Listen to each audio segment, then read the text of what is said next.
Hi, Sarah. Really nice to talk to you. I'm glad we could do this. Yes. Thank you for doing it with me. Thank you for staying back. Of course. Okay, so I wanted to start this conversation. If you could just introduce yourself to Sure. our, to our viewers. Yeah. So, it's interesting for me I came to India once 30 years ago, but I haven't been for a long time. This is partly because when I was at the Museum of Modern Art, where I was a curator for many years, I was on the Latin American research team, so the majority of my international travel was south, and I had other colleagues who got to come to India and South Asia more.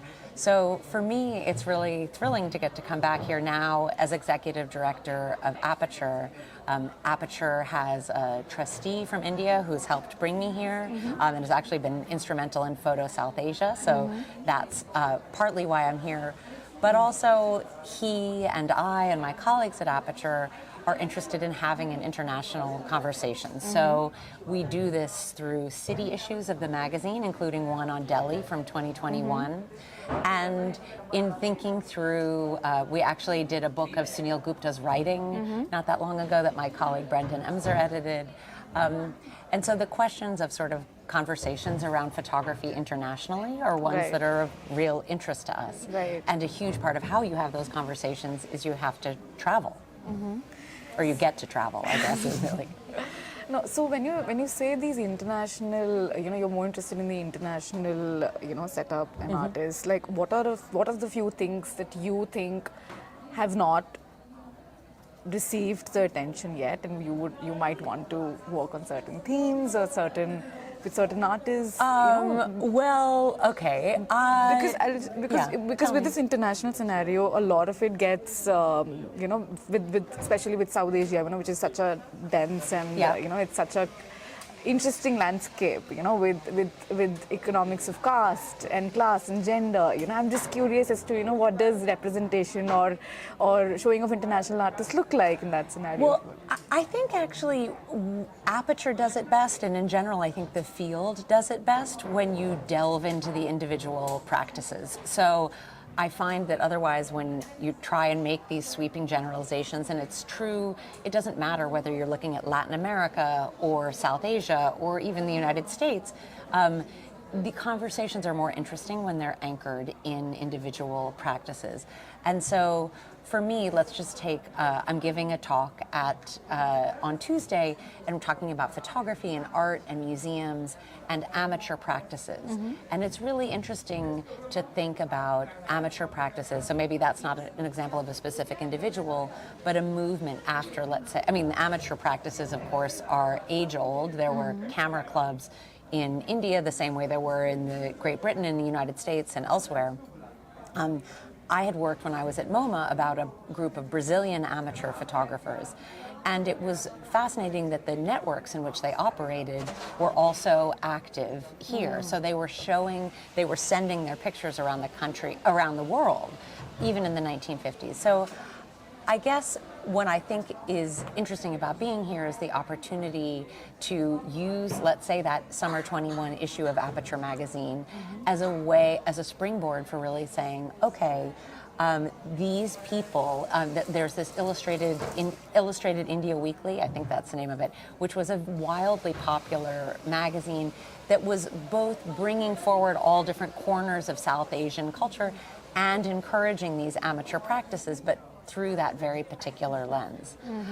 Or someone like O.P. Sharma, who was a pictorialist, but the way in which he was a pictorialist looked quite different and sort of sprang from a different network of concerns than the pictorialists that I might have thought of first. Are there other things that have stayed with you profoundly in your journey from MoMA to Aperture? Well, I love that so many of the artists and ideas are ones that are shared. So whether I worked with Wendy Red Star on a project when I was at MoMA, and Aperture was working on a book of her work and she was guest editing an issue of the magazine when I started, or Dayanita Singh was somebody that I had worked with and I was at MoMA, and then also somebody that we featured in the 70th anniversary issue of Aperture. So I loved, for me, the continuity was the artists and the ideas. The difference was that at Aperture, instead of sort of having photography jostle for position among painting and sculpture and other forms.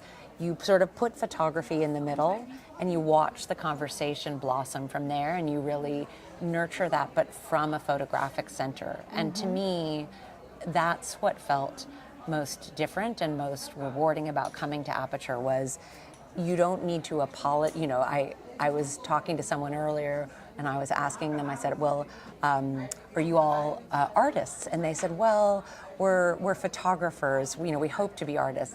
And I said, no, you should reverse that.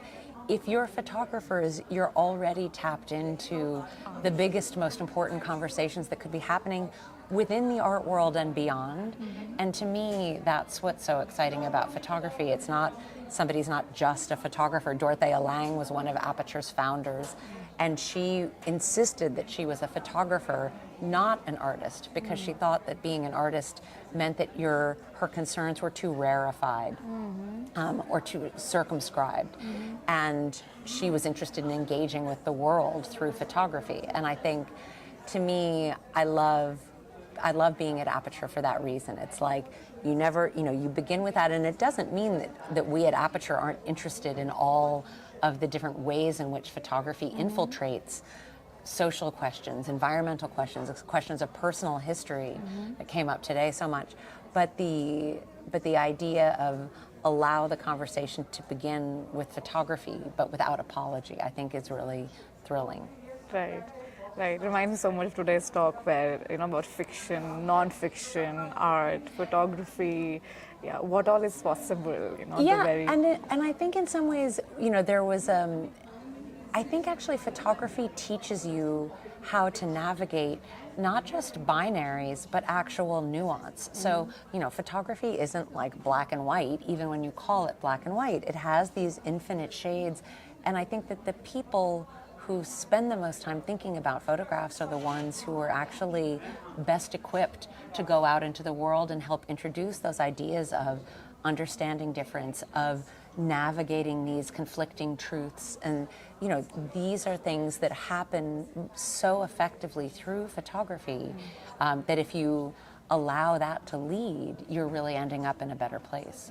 Always conflicting narratives. Yeah. Which is the world. So, but if photography is the medium through which you can help encourage those conversations in the world, then why would we want to be anywhere else? Yeah. Especially when so much is happening in the world, where through screens there are so much visual imagery that we are exposed to, and we need to see as well. And I'd say that's historically true as well, though. So it's sort of like that sense of being surrounded by images. Pretty much since the invention of the medium, that has been a hallmark of every couple of decades. Kodak introduced the number one camera, and everyone thought, oh my gosh, it's the death of art. And it's like, no, it's not that. It's just the continuous opening up of the conversation through photography. And I don't think any other medium could really say that. Yeah. Okay, my last question is what I was talking to you about earlier. What is that one thing that you think nobody has asked you, but you wish somebody did? What does somebody ask me? Somebody's never asked. Somebody has never asked me. I have never let's just think through the lens of today. So, listening today to when Tapati was speaking about her own personal family photos and that sense of accountability to photography, to trying to get things right, and to using photographs that you might from your own family history, I guess that's something that I had not really thought of, was like, what's my own personal connection to this, and how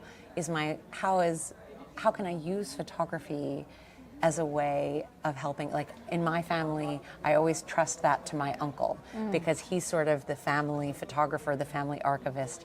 But then you think, if you don't ask that person enough questions, or if enough things aren't written down, then the photographs themselves become sort of untethered.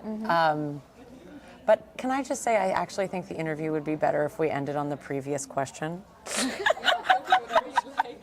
I would still like to know. I'll email you about. Tell me that one thing. Right, I guess. I mean, you've been interviewed okay. thousands of times. I mean, I'm know, sure I'm there trying must to- be something that you Okay. go back with and you're All like, right. I wish. I'm going to.